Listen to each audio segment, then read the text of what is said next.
Welcome to Basic Financial Awareness. In this video, we'll cover some fundamental financial concepts, including the importance of creating a budget and savings plan, the real cost of only using cash, understanding the differences between some basic financial accounts, and the basics around credit scores. Millions of households in the U.S. live without the basic financial services needed for financial efficiency, mobility, and security. Financially underserved individuals relying on cash for financial transactions and alternative financial services pay a price for managing their money outside the modern economy. Learning how to manage your money is the key to protecting your finances. Planning is the most important part of your financial management and will help keep you on course in achieving your goals and objectives. There are many benefits to having a budget. Knowing where your money is going can provide a sense of empowerment and help you to achieve your financial goals. A budget can also help you analyze your spending habits, determine how much to save for emergencies, and helps you set time frames to make your payments on time. The first step in creating a budget is to list out your total income.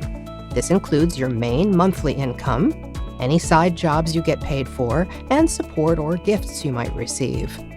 The second step is to make a detailed spending diary of all your expenses. You could do this for 1 week, but a month is even better. As you list out your expenses, start thinking about the type of expenses that you have. These can be fixed expenses, which are those that you pay the same amount at the same time each month, like your rent, cell phone bill, or a monthly bus and train pass. Periodic expenses, which are those that you pay from time to time, but not on a set schedule. For example, things like tuition or memberships. And variable expenses, which are those that change from day to day. For example, going out with your friends on a last-minute whim. With this list of your current expenses, we can put it all together and balance it out. First, you're going to start with your total income. Then, subtract your expenses, which includes your list of fixed, periodic, and variable expenses. You'll want to take out some money you plan on saving as well. And you'll want to end with $0. This doesn't mean that you're broke.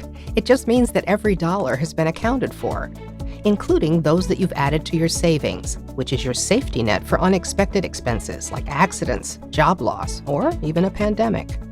If your budget shows that your expenses are more than your income, maybe it's time to look at your spending. Variable expenses are often the easiest to adjust. As you start to manage your spending, make sure your needs are covered before you splurge on your wants. Let's take a look at an example of just what the real cost of cash is. Meet Lauren and Morgan. They have a lot of similarities. They both work together and have the same job. They also get paid the same amount, and neither has a bank account. There is one big difference between Lauren and Morgan. Lauren gets paid by check, while Morgan gets paid via a reloadable prepaid card. Now, Lauren has to leave work early to cash her paycheck at a check cashing center, which means she gets paid a bit less than Morgan. She also wastes valuable time traveling to the check cashing center and waiting online to cash her check. Let's review some of the totals and fees that Lauren pays on a monthly basis. Lauren pays between $29 to $70 per month at the check cashing center. She pays fees to buy money orders and buy stamps so she can send payment for utilities, rent, and her car loan. Lauren also has to pay extra fees to be able to transfer money to her family. Her estimated monthly total is between $38 and $90 per month.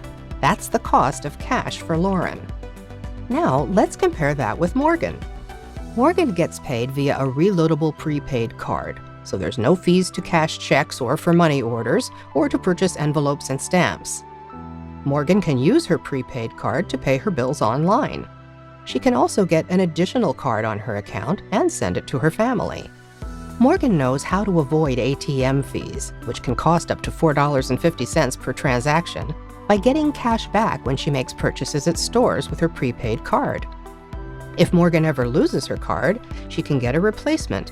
And because most cards have zero liability protection, she's not responsible for any fraudulent charges. By using her reloadable prepaid card wisely, Morgan's monthly estimated fees can be zero, a big difference when compared to Lauren's cost of cash. The most common form of financial accounts are savings and checking accounts. You can open these at various financial institutions, and both accounts can help you stay on top of your finances. Savings is money that you put aside for safekeeping. You may be saving for a specific purpose, or you could be building up an emergency fund. Some savings accounts are interest-bearing, which means that they earn money over time and is one great way to increase savings even further. Before you open a checking or savings account, be sure to consider all fees, minimum balance requirements, the annual percentage yield you can earn on deposits, and other rules and features associated with the account. Checking accounts are designed for you to make deposits and withdrawals. This account can offer both a debit card and the ability to write checks. Cash withdrawals can be made at a bank branch or an ATM, as well as by debit card purchases, checks, money orders, and bank transfers. Deposits can be made by depositing cash, checks, or money orders at a bank branch or an ATM, as well as by mobile check deposit or bank transfer. You can use your checking account for a number of daily financial transactions, such as paying bills with checks or electronically, making purchases with a check or debit card linked to your account, and transferring money electronically. Understanding how credit scores and reports work can help you achieve financial goals, such as buying a home, leasing a car, or paying off debt. Let's define the aspects of credit and provide you with tips on how to maintain a good credit score. Credit is simply defined as the ability to borrow money to access goods or services with the understanding that you'll pay it later. Your credit score, or credit rating, is a number that ranges between 300 and 850, and it tells financial institutions about your creditworthiness. Your credit can have a big impact on your financial life. Credit scores and reports provide a snapshot of the financial habits that financial institutions, cell phone companies, credit card companies, employers, and others use to get a sense of your creditworthiness. Your credit report is compiled by independent credit bureaus, and it provides financial institutions and businesses with a record of your borrowing and repayment habits. The higher your credit score, the better off you'll be. There are a number of things that influence your credit score. 35% of your credit score is based on your payment history. For instance, did you make a payment on time? Did you skip any payments? 30% is based on how much you owe. For example, what are your current balances for your loans and credit cards, also known as a credit utilization ratio. This ratio is the percentage of your total available credit that you're using. As an example, if your credit limit is $10,000 and your current balance is $5,000, your credit utilization ratio is 50%. To have a positive impact on your credit score, your credit utilization ratio should be no more than 30%. This ratio also applies to the sum of the balance on all of your cards. 15% of your credit score is based on the length of your credit history. For instance, how long have you demonstrated healthy credit habits?